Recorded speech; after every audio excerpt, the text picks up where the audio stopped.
I stood on my own front porch, key in hand, watching it refuse to turn in the lock. My father had changed the locks on the house I bought with my own money. The house my late mother helped me envision before cancer took her 3 years ago. Through the window, I could see my stepsister Amber unpacking boxes in what used to be my living room, her pregnant belly visible under an oversized sweater. My father and stepmom stood beside her, laughing. They thought they could just take everything I had worked for. Let me take you back 3 weeks to explain how I ended up locked out of my own home. My name is Nathaniel. I am 28 years old, and I work as a software developer in suburban Phoenix, Arizona. 2 years ago, at 26, I bought my first house. It was a modest 3-bedroom home in a quiet neighborhood, with decent schools and tree-lined streets. Nothing fancy, but it was mine. Every single dollar of that down payment came from 5 years of saving. 5 years of bringing lunch from home instead of eating out. 5 years of driving a 15-year-old sedan while my coworkers bought new trucks. 5 years of living in a cramped studio apartment with paper-thin walls. My mother Sarah was the one who pushed me to save for a home. She believed in ownership, in building something solid. When I was 25, ovarian cancer took her from us in 6 brutal months. From diagnosis to funeral, it happened so fast that my father Gregory and I barely had time to process what we were losing. She was 50 years old. In those final weeks, when the hospice bed dominated our living room and morphine dulled her pain, she made me promise to buy that house.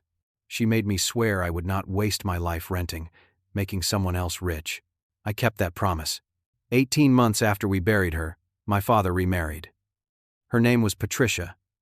She was 48, worked in medical billing, and had a daughter named Amber from a previous marriage. The wedding happened so fast it felt like whiplash. I understood grief affects people differently. I understood my father was lonely.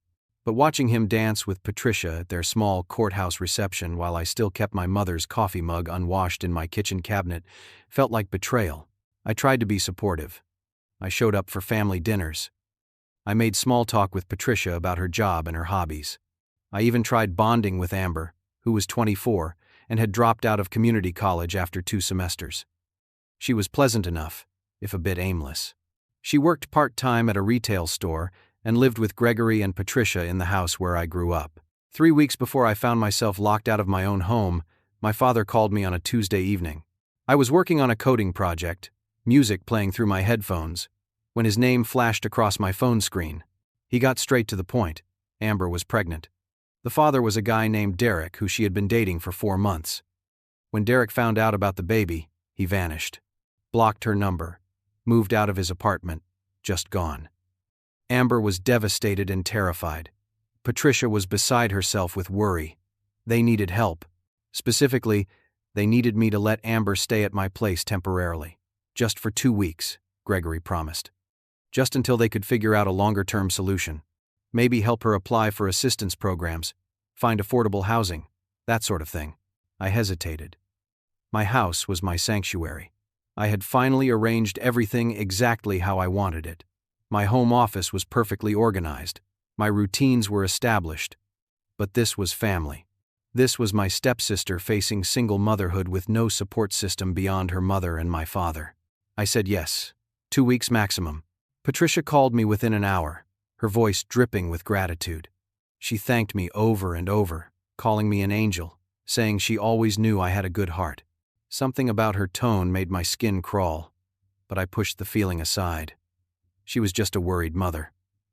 That was all. Amber moved in on a Thursday afternoon. She arrived with 2 suitcases, a backpack, and a smile that seemed genuine.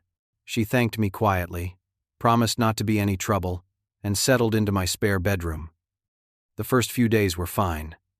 She kept to herself mostly. We exchanged good mornings and good nights. She washed her own dishes. Everything seemed manageable. On day 4, I came out of my home office to find she had rearranged my living room furniture. My couch was against a different wall. My bookshelf had been moved. My mother's framed photograph, which always sat on the mantel, was now tucked on a side table. I asked her about it gently. She shrugged and said the flow was better this way, that the energy felt blocked before. I bit my tongue and moved everything back after she went to bed that night. Day 6, Patricia started showing up daily. She would arrive around 10 in the morning and stay until evening. The two of them would cook elaborate meals in my kitchen, leaving pots and pans piled in the sink. They would watch television at high volume. They would go through my closets and cabinets, reorganizing things without asking. When I worked from home, their conversations and laughter made it impossible to concentrate during video calls. I tried setting boundaries politely. I explained I needed quiet during work hours. Patricia smiled and said, of course, but nothing changed. If anything, they got louder. On day 8, I came home from a quick grocery run to find them in my bedroom. They were measuring the walls and discussing paint colors. Patricia held up sample cards against my navy blue walls, debating between mint green and pale yellow. Amber sat on my bed, sketching nursery layouts in a notebook. I lost my patience. I demanded to know what they were doing in my private space. Patricia looked at me like I had grown a second head. She said family helps family. She said I had so much space, surely I could spare one room for my future niece or nephew. She said my mother would have been ashamed of my selfishness. That word, selfish, it struck something deep in my chest. I told them both to leave my bedroom immediately. Patricia huffed and rolled her eyes but complied. Amber followed silently, her face unreadable. Day 10 arrived. I had a rare in-person meeting at my company's downtown office for a major client presentation. I left at 7 in the morning, dressed in my best suit, carrying printed reports and a flash drive with my slides. The presentation was at 10. I wanted time to review everything, grab coffee, settle my nerves. The meeting went brilliantly. The client loved our proposal.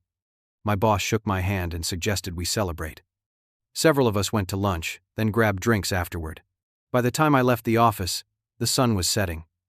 I felt good, accomplished, ready to go home and relax.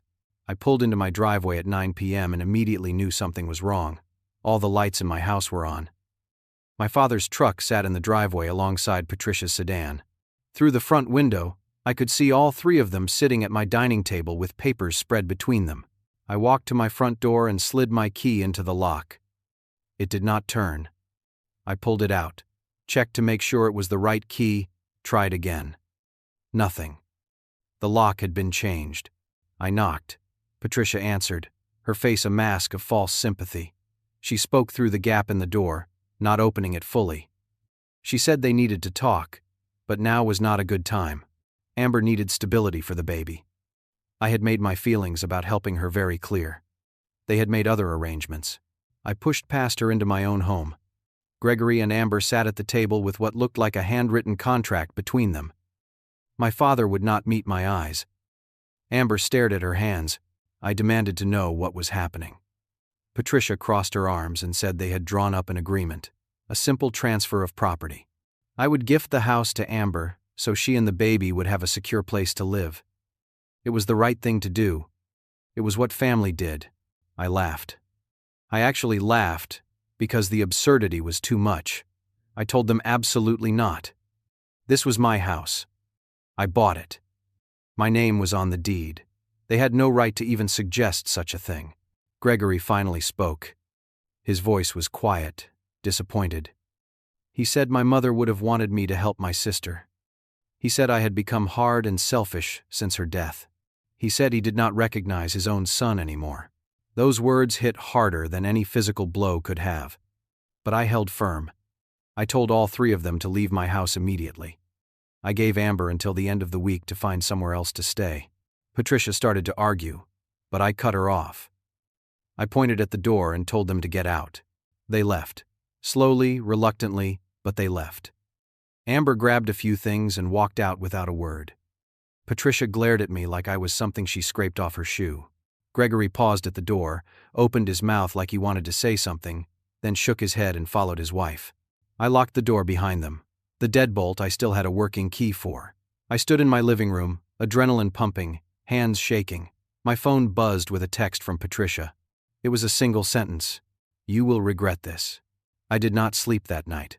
The next morning started with Amber's tears. She showed up at 7 a.m., eyes red and swollen, claiming she had nowhere to go. Patricia had kicked her out, she said. She had spent the night in her car. She was pregnant and scared and alone. Could she please just stay a few more days? I wanted to believe her. Part of me ached seeing her distress. But I remembered that contract on my table. I remembered the measuring tape in my bedroom.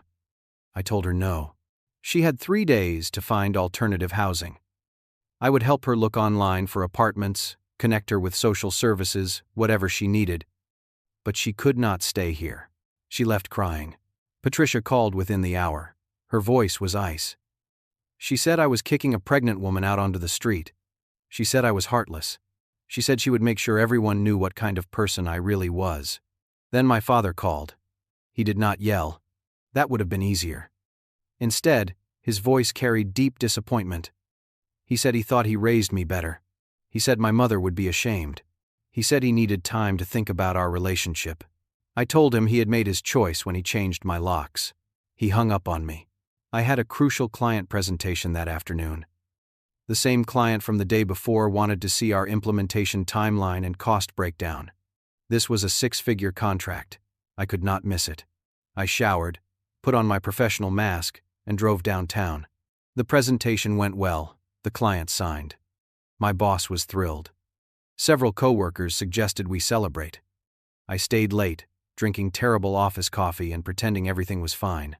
Around 9 p.m., I finally headed home. My key did not work. I stood there on my own front porch, trying to process what was happening. I pulled out my phone and called Gregory. Straight to voicemail. I called again. Voicemail. I called Patricia. She answered on the 5th ring. Her voice was cheerful, sweet even. She said Amber needed stability for the baby. Since I refused to provide it willingly, they had taken steps to ensure she got what she needed. The locks were changed. Amber had established residency. I should contact a lawyer if I had a problem with that. She hung up. I looked through my front window. My belongings were piled in garbage bags on the lawn. My laptop case. My clothes, my toiletries. Random items thrown together carelessly. Amber sat on my couch, her feet up, watching my television. Patricia and Gregory stood in my kitchen, drinking from my coffee mugs, laughing about something. Neighbors had started to gather on their porches, watching the scene unfold. The elderly couple next door, the family with 3 kids across the street, the college students who rented 2 houses down. All of them staring at me standing on my own porch, locked out, my life in trash bags. I called the police. The officer who responded was polite but firm. He explained this was a civil matter. Amber had been living there for 10 days. She had been receiving mail at the address. According to Arizona law, that established tenancy. I would need to go through formal eviction proceedings. Changing the locks without notice was illegal. But getting back inside tonight was not going to happen. He suggested I gather my belongings, find somewhere to stay, and contact a lawyer in the morning. I asked about my laptop, my documents, my family photos still inside. He said I could file for emergency access to retrieve essential items, but that would take a court order. Probably early next week at the soonest. The neighbors were still watching. I loaded garbage bags into my car, my face burning with humiliation. I drove to a cheap motel off the highway and checked into a room that smelled like cigarettes and industrial cleaner. I sat on the scratchy comforter and stared at the water-stained ceiling. My phone buzzed constantly. Text messages from relatives I had not heard from in years, all telling me I should be ashamed. Apparently, Patricia and Gregory were making calls, spinning their version of events. Poor pregnant Amber, abandoned by her cruel stepbrother. They painted me as a villain. I tried calling my father 18 times that night. Every call went to voicemail. I left messages begging him to talk to me, to explain how we got here, to remember that I was his son. He never called back. Around 2 a.m, I finally fell into restless sleep. I dreamed of my mother. In the dream, she was healthy and whole, standing in my house, telling me she was proud. I woke up with tears on my face. The next day, I discovered the social media posts. My father had written a long, detailed narrative on his Facebook page. He described me as a selfish son who refused to help his pregnant stepsister in her time of greatest need. He said I had plenty of space but chose cruelty over compassion. He said my mother would be heartbroken if she could see what I had become. The post had been shared hundreds of times. Family, friends, distant relatives, People from my childhood church all commented. They called me heartless. They called me a disgrace. They said blood was thicker than water, and I had failed the most basic test of family loyalty. My Aunt Carol, my mother's sister, commented that she was ashamed to be related to me. That one hurt worse than all the others combined. Then my phone rang. It was Brad, my supervisor at work. He had seen the social media posts. Someone in the company had shared them in a general chat. HR wanted to meet with me. There were concerns about my personal conduct affecting the company's reputation. I sat in that motel room, surrounded by garbage bags of my belongings, and felt the walls closing in. Monday morning, I met with a lawyer named Jennifer Walsh. Her office was in a strip mall between a nail salon and a tax preparation service. She was 42, with sharp eyes and an even sharper suit. I had found her through a frantic internet search for property attorneys, specializing in family disputes. I told her everything. She listened without interrupting, taking notes on a yellow legal pad. When I finished, she leaned back in her chair and gave me the reality check I needed. The house was 100% in my name. The deed was clear. That was the good news. The bad news was that Arizona tenant laws were strict.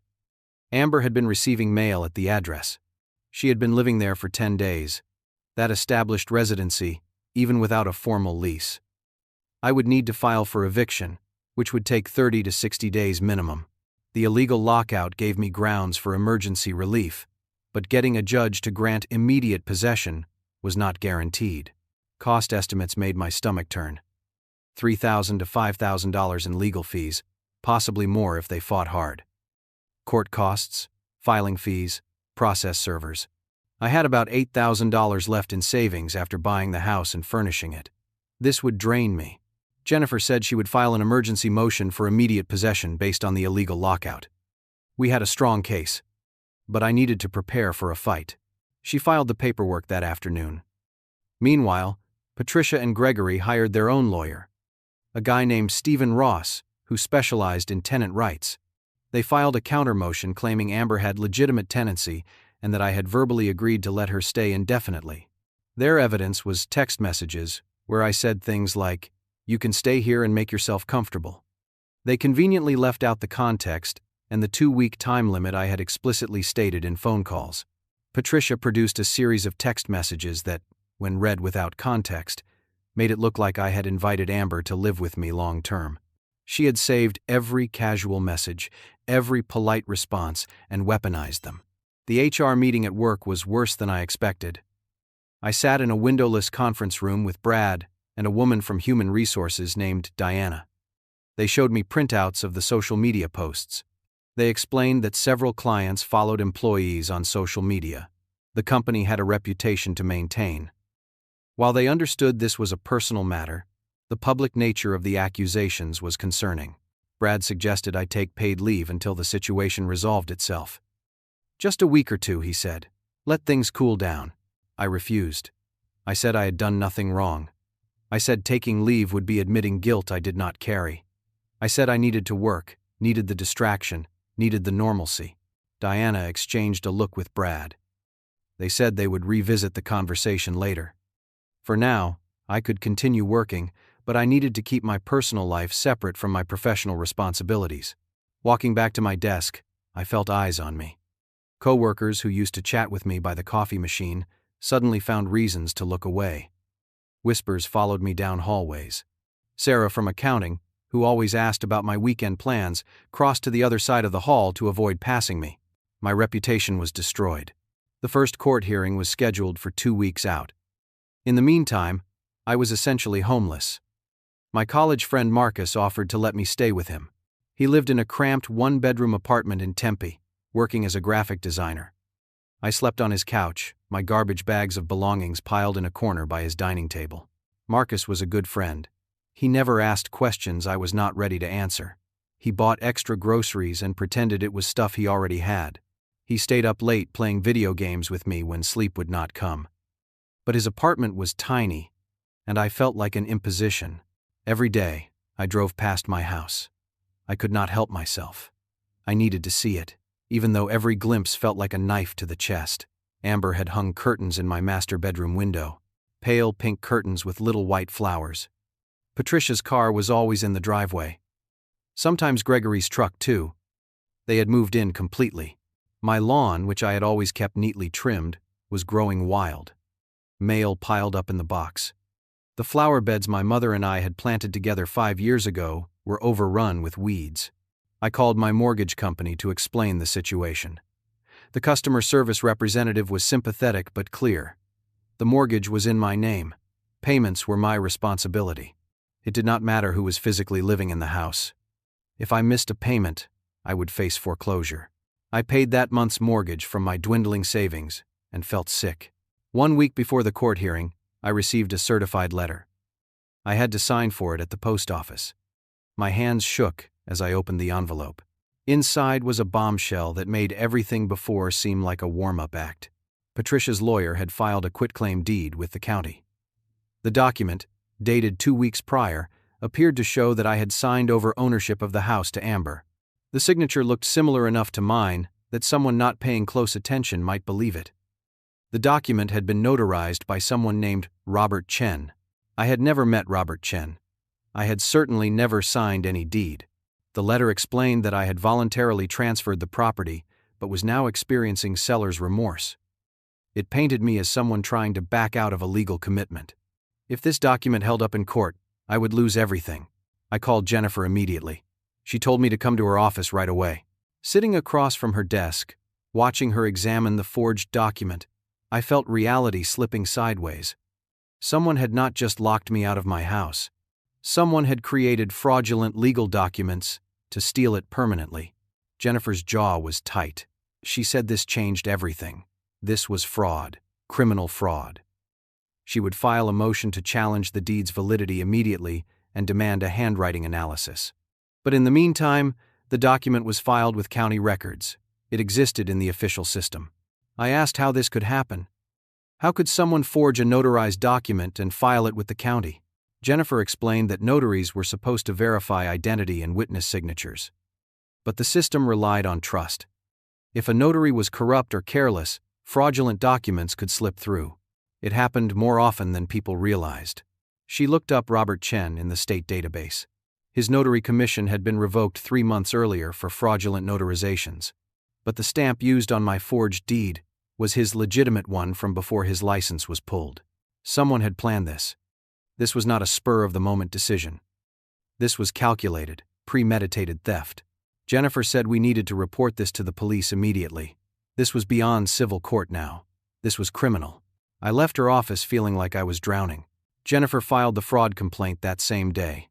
She contacted the Phoenix Police Department and got a detective assigned to the case. Detective Sarah Morrison called me that evening. Her voice was calm and professional. She asked me to come in and give a full statement. The police station smelled like burnt coffee and floor cleaner. Detective Morrison was in her mid-40s with graying hair pulled back in a ponytail. She led me to an interview room with a metal table and uncomfortable chairs. I told her everything again. She recorded it all, taking detailed notes. She said forgery cases were tricky. We would need to prove beyond reasonable doubt that the signature was not mine. Handwriting analysis would help, but we also needed to establish who created the document and how. She would start by tracking down Robert Chen. I had already started that process myself. I was not willing to sit back and wait for the system to work at its own pace. Using public records and social media, I found Chen's last known address. It was a run-down apartment complex on the east side of town. I drove there the next day. The complex was called Desert Vista, though there was no vista and precious little desert landscaping, just cracked concrete and struggling palm trees. Chen's apartment was on the 2nd floor. I knocked. The man who answered looked defeated.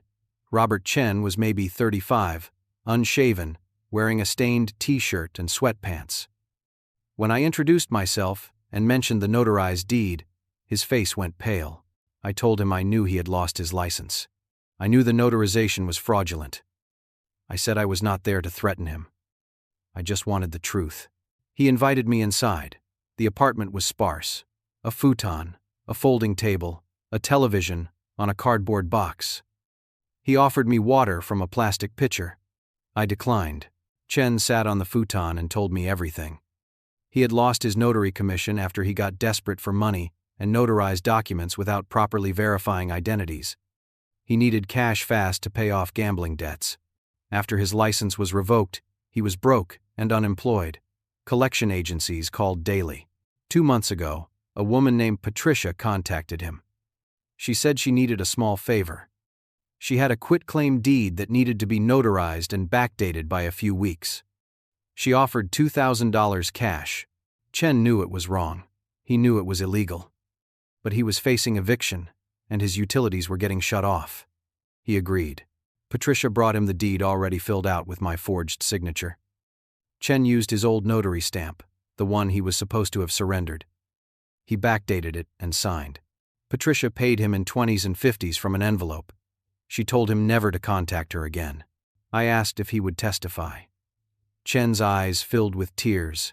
He said he could not. He would face criminal charges. He could go to jail. I pulled out my phone and started recording. Arizona was a one-party consent state for recordings. I did not need his permission. I asked him to repeat everything he just told me. He did. Slowly, reluctantly, but he did. When he finished, he looked at me with hollow eyes and asked what I was going to do. I said I was going to use this recording to get my house back. What happened to him after that was not my problem. I took the recording to Jennifer. She called it a breakthrough. Even without Chen's live testimony, this recording was powerful evidence. She filed a motion to submit it to the court and sent a copy to Detective Morrison. Detective Morrison moved quickly. She obtained a warrant and brought Chen in for official questioning. Faced with the recording and the threat of prosecution, Chen gave a formal statement. He admitted everything. Patricia had paid him to create a fraudulent notarized document, but I was not done digging. Jennifer suggested hiring a private investigator to look into Patricia's background. I used the last of my savings to hire a man named Tom Bradley. Tom was in his 50s, a former police detective who now did private work. He had a reputation for being thorough. Tom started pulling records. What he found was chilling. 15 years ago, in Oregon, Patricia had pressured her elderly aunt into signing over property. The aunt, Helen, had owned a small house in Portland. Patricia moved in under the guise of providing care, then gradually convinced Helen to transfer the deed. Helen's other relatives noticed and threatened legal action. Patricia settled privately, signing paperwork that she would never contest the property's return to the family trust. No criminal charges were filed. Tom found Helen. She was 78 now, living in an assisted living facility in Eugene. Tom drove up to interview her. When he returned, he brought a written statement. Helen described Patricia as manipulative and calculating. She said Patricia had isolated her from other family members, controlled her finances, and made her feel like a burden. The property transfer happened when Helen was on pain medication after a hip surgery. She barely remembered signing the papers. Helen agreed to provide testimony if needed. She said she regretted not pressing charges 15 years ago. She did not want Patricia doing to someone else what she had done to her. The court date arrived. I sat in the gallery with Jennifer beside me. Across the aisle, Patricia and Gregory sat with their lawyer. Amber was not there. She had a doctor's appointment, Patricia said sweetly when the judge asked. Both sides presented arguments. Stephen Ross, their lawyer, argued that Amber had established legitimate tenancy and that the quitclaim deed was valid.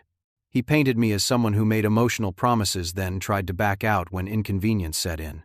Jennifer argued that the deed was fraudulent, that I had been illegally locked out of my own property, and that this was a clear case of elder abuse tactics being used on a younger victim.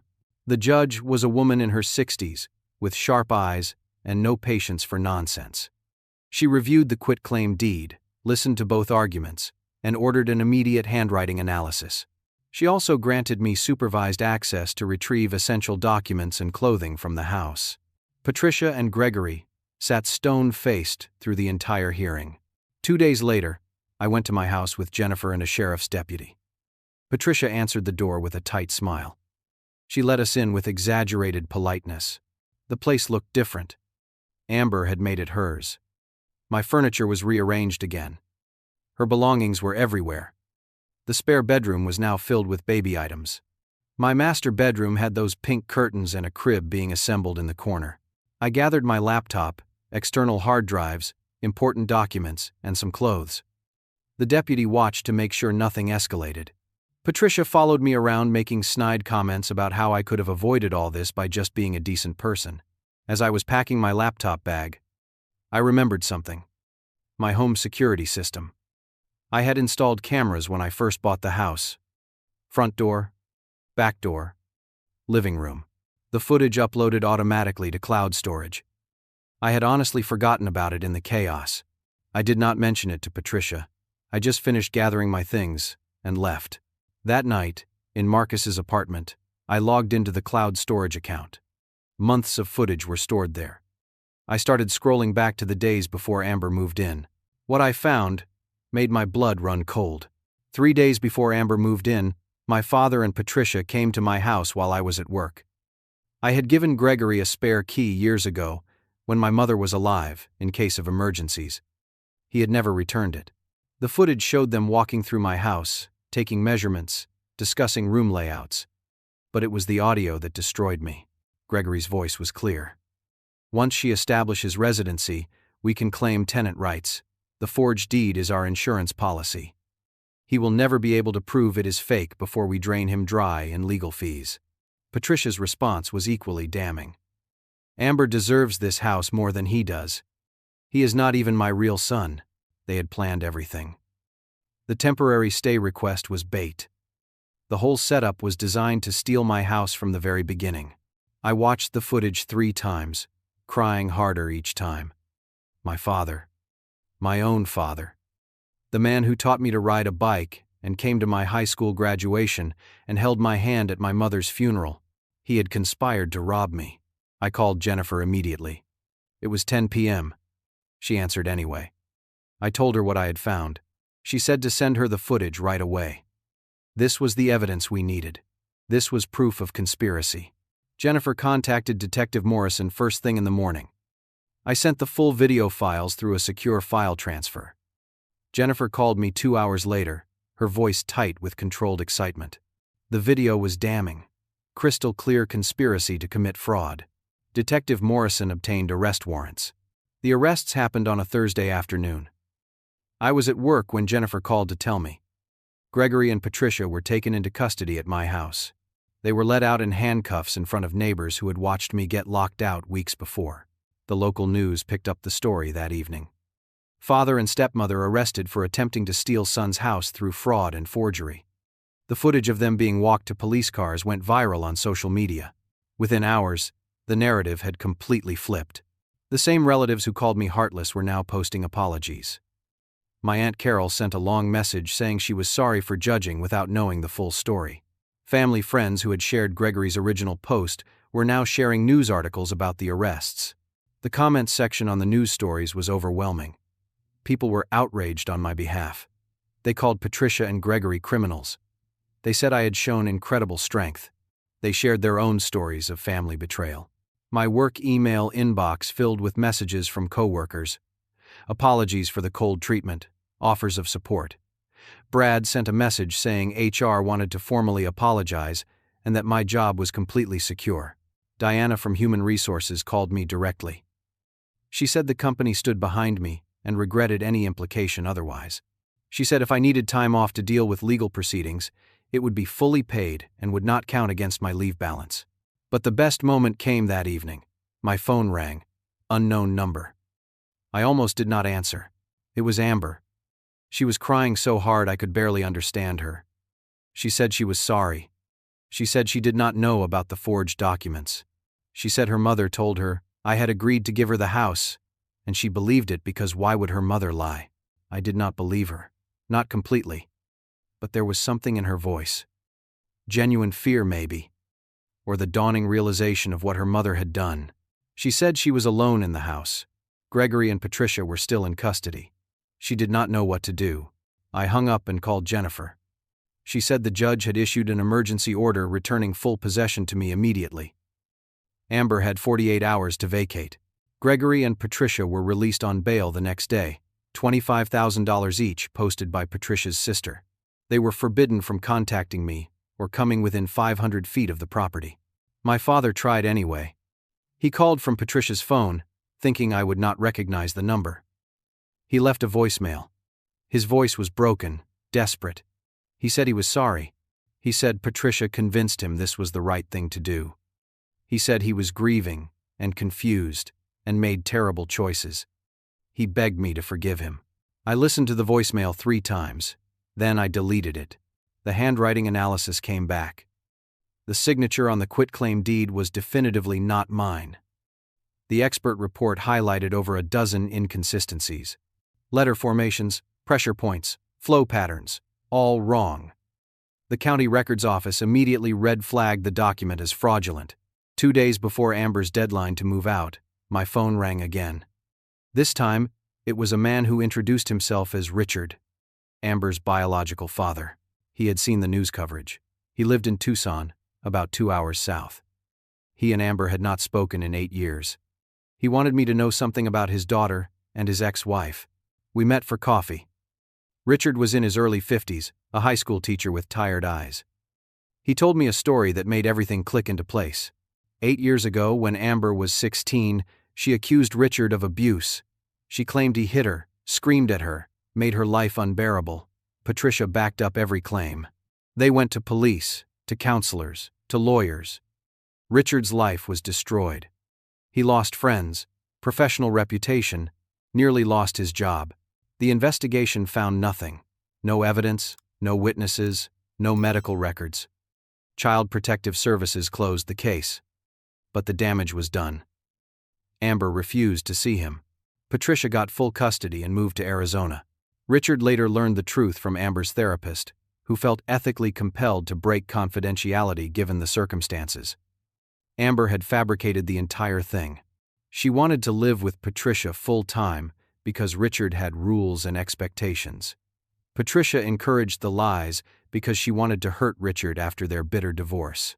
Richard showed me documentation, investigation reports, therapist notes, character witnesses. Everything proved Amber had lied, Patricia had manipulated, and an innocent man had suffered. He also told me about Derek, Amber's supposed boyfriend who vanished. Richard had done some digging. Derek had not abandoned Amber.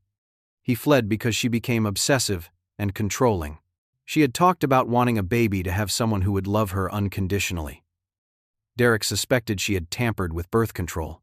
When he confronted her, she threatened to accuse him of abuse, just like she had done to Richard. Derek ran.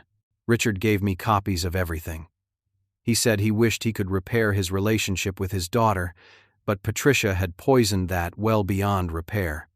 He hoped I could use this information to protect myself. I thanked him. We shook hands. He said to call if I ever needed anything. Driving back to Marcus's apartment, I realized Amber had been fully complicit. She was not some innocent pawn. She was an active participant in the scheme, just like her mother. Armed with Richard's information, I had the complete picture. This was not just Patricia's scheme. This was a family pattern of manipulation and deceit. Move-out day arrived.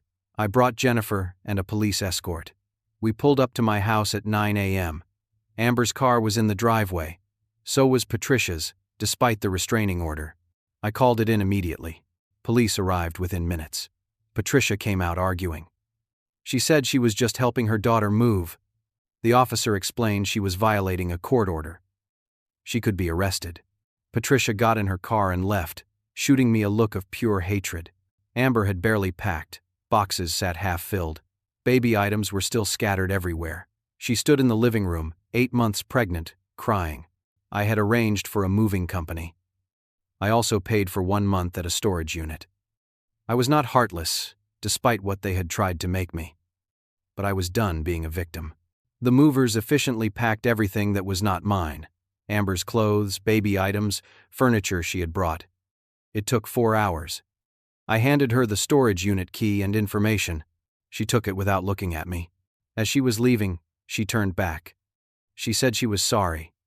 She said she knew I would not believe her. But she was. I did not respond. I just closed the door. The house was a disaster. Holes in the walls where Amber had hung heavy decorations. Carpet stained in multiple rooms. My bedroom furniture was gone. Sold, apparently. The spare bedroom walls were painted that mint green color Patricia had held up sample cards for. My mother's flower beds were completely dead. I walked through each room cataloging damage. Jennifer had told me to document everything for the civil suit. I took photos and videos. I made lists. The estimate came to $7,000 in repairs and replacement furniture. Jennifer filed a civil lawsuit against Patricia, Gregory, and Amber for property damage, legal fees, and emotional distress. We asked for $75,000 in damages. Meanwhile, the criminal case moved forward. The district attorney assigned a prosecutor named James Liu. He was young but aggressive. He saw the case as clear-cut fraud and wanted to make an example. The trial was scheduled surprisingly fast.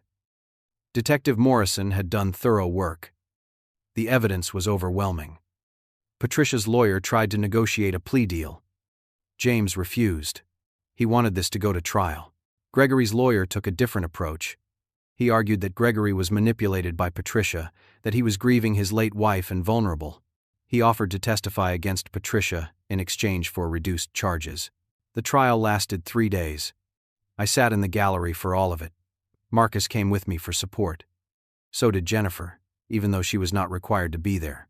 Watching my father on the witness stand was surreal. He looked smaller somehow. Older. He cried when testifying about how Patricia had convinced him this was the right thing to do. He said he loved me and never meant to hurt me. I felt nothing. Patricia took the stand and showed zero remorse. She maintained that I had verbally agreed to give Amber the house. She said the quitclaim deed was legitimate. She said I was lying to avoid responsibility. The prosecutor destroyed her. He played the security camera footage.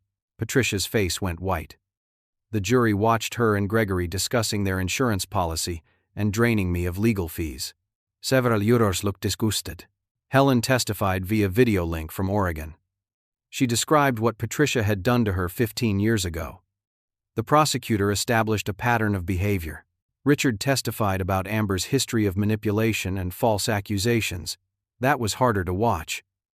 Amber sat in the gallery behind her mother, sobbing. The jury deliberated for 4 hours. They came back with a verdict. Patricia, guilty on all counts. Fraud, forgery, conspiracy, illegal eviction. Gregory, guilty on conspiracy and fraud. The jury believed his defense that he was manipulated, so they acquitted on forgery. Sentencing happened 2 weeks later. I was allowed to give a victim impact statement. I stood at the podium and looked at my father. I told the judge about my mother, about how she died, about how she made me promise to buy a home, about how I kept that promise. I said my father knew all of this. He knew what that house meant to me. He helped me move in. He toasted champagne in my kitchen the day I got my keys. And then he tried to take it all away. I said I did not want revenge. I wanted justice. I wanted him and Patricia to understand that actions have consequences. The judge sentenced Patricia to 3 years in prison and ordered her to pay $75,000 in restitution. Gregory received 2 years probation, 500 hours of community service, and joint liability for the restitution. Patricia screamed at the judge that this was unfair. She was let out, still yelling. Gregory just sat there, head down, crying. Then something unexpected happened. The stress of the trial sent Amber into early labor. She gasped and grabbed her stomach. Water broke right there in the courtroom. Bailiffs called an ambulance. The courtroom erupted into chaos. Amber was rushed to the hospital. Patricia, in handcuffs being led away, screamed for her daughter. They would not let her go. Richard, who had stayed for the verdict, immediately followed the ambulance. The baby was born 6 hours later, a healthy girl, 7 pounds 3 ounces. Richard called to tell me. He said Amber was asking for her mother, but Patricia was being processed into custody. He was staying with Amber, trying to rebuild what had been broken years ago. Child Protective Services became involved due to Amber's unstable living situation. Richard stepped up. He offered to help his daughter, but only under conditions. She had to enter counseling. She had to take responsibility for her actions. She had to actually work on becoming a better person.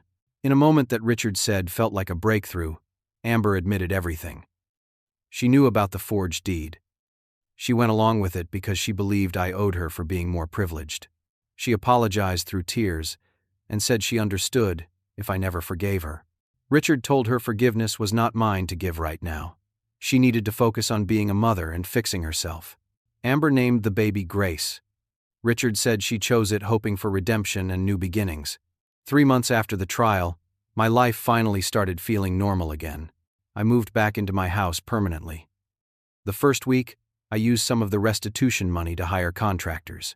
They repaired the holes in the walls, replaced the damaged carpet, repainted the spare bedroom back to neutral beige.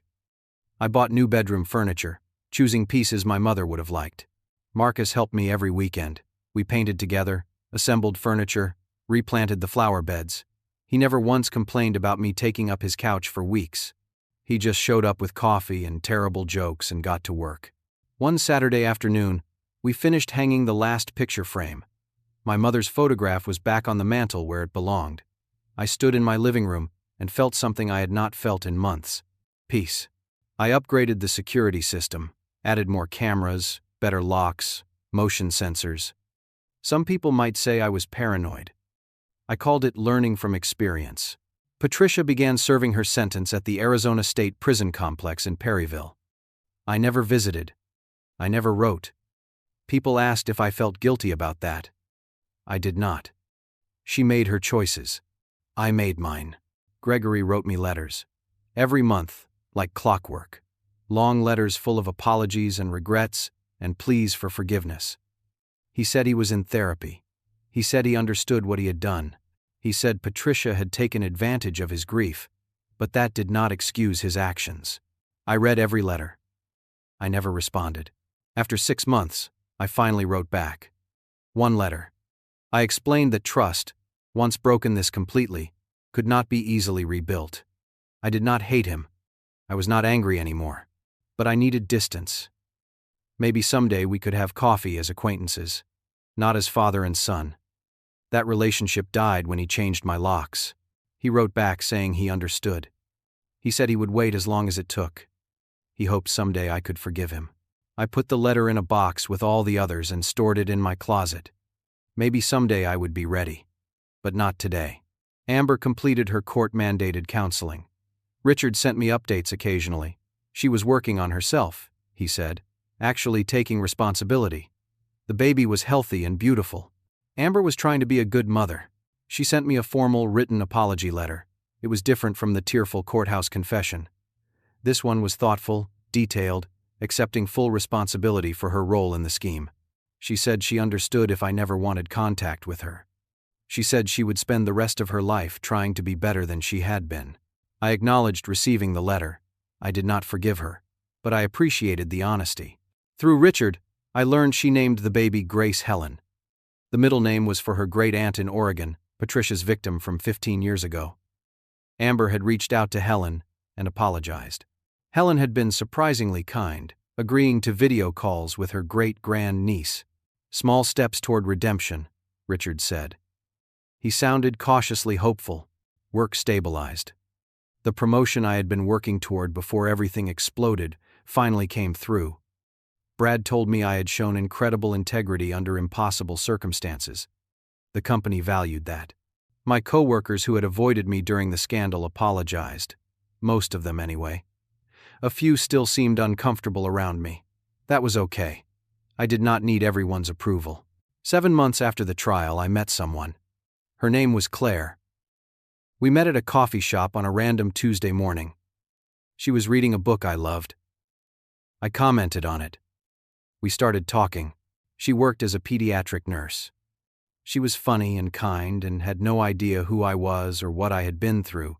We dated for 3 weeks before I told her the whole story. We were having dinner at a small Italian restaurant. Between the appetizer and entree, I just laid it all out. My father changing the locks, the forged deed, the arrests, the trial, everything. Claire listened without interrupting. When I finished, she reached across the table and took my hand. You protected what was yours and stood up to people who tried to manipulate you. That takes courage. We have been together for 5 months now. She has met Marcus. She has seen my house, including the memorial corner I created for my mother. She understands that family is complicated for me right now. She is patient. I appreciate that more than she knows. I joined a support group for people who have experienced family betrayal.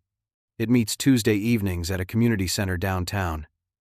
Hearing other people's stories helped me feel less alone. Sharing mine helped others. We trade advice, offer support, remind each other that we are not crazy for setting boundaries. One woman in the group, Angela, told me something that stuck with me. She said grief makes people do strange things. But grief is an explanation, not an excuse. My father was grieving my mother. That was real, but it did not excuse conspiring to steal my house. Understanding that distinction helped me move forward. A year after standing on my porch with a key that would not turn, I hosted a small housewarming party. I invited Marcus, Jennifer, Tom the investigator, Claire, and a few coworkers who had been supportive. No family members. But standing in my living room, surrounded by people who actually cared about me, I felt fuller than I had at any family gathering in years. Marcus made a toast. To Nathaniel, who taught us all what it means to stand up for yourself even when it costs everything. Everyone cheered. I felt my eyes water. Good tears this time. That evening, after everyone left and Claire went home, I sat on my front porch with coffee. The sun was setting, painting the sky orange and pink. My lawn was green and healthy again. The flower beds were blooming. I thought about my mother, about her final months, and the promises I made, about the house she wanted me to have. I kept that promise, Mom, and I fought to keep it. I imagined her being proud. Not because I refused to help family, not because I sent people to prison, but because I stood firm in who I was and refused to let anyone take advantage of my grief or my kindness. Family is not just about blood, it is about respect and boundaries and mutual care. My father forgot that. Patricia never understood it. But I learned it the hard way. The family you choose through trust and respect matters more than the family you are assigned through biology. My mother understood that. She surrounded herself with people who valued her. She taught me by example.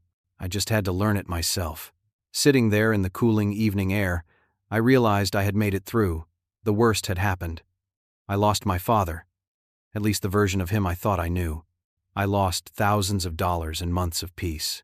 I lost my sense of safety. But I gained something too. Self-respect, boundaries, understanding of who I really was when tested. My mother's legacy was not about sacrificing myself for people who used that sacrifice as weakness. Her legacy was about building a life of dignity, about standing firm in truth, about creating a home where I was valued, not exploited. This house is that home. These walls hold my boundaries. This porch is where I sit and breathe, and know I am exactly where I belong. So here is what I learned through all of this. True strength is not about never getting hurt. It is about recognizing when people cross lines that cannot be uncrossed. Love without boundaries becomes manipulation. Forgiveness does not require reconciliation. You can forgive someone for your own peace, while still protecting yourself from further harm. Sometimes the people who raised you will disappoint you in ways you never imagined possible. That does not make you a bad person for stepping back. That makes you a wise person for recognizing toxicity, even when it wears a familiar face. Your home should be your sanctuary, not a battlefield. Your family should be people who respect you, not people who exploit your love. And sometimes the most loving thing you can do is say no. My mother would be proud of me, not because I am perfect, but because I survived something designed to break me and came out stronger on the other side. That is enough. Now I want to hear from you. Have you ever had to set boundaries with family members, even when it was painful? Have you ever had to choose between keeping peace and protecting yourself? Drop a comment below and share your story. You might help someone else who is going through something similar. If this story resonated with you, please hit that like button. It helps more people find these stories and know they are not alone in their struggles. Subscribe to this channel for more real-life stories about family, boundaries, and finding strength when everything feels impossible. And please share this video with anyone who might need to hear that it is okay to stand up for yourself, even against the people who are supposed to love you most. Thank you for listening to my story. Thank you for being here. I hope wherever you are right now, you know your worth. You know your boundaries matter. And you know that protecting yourself is not selfish. It is survival. Take care of yourselves. And remember, home is not just a place. It is a feeling of safety, respect, and peace. You deserve that. Fight for it if you have to. Until next time.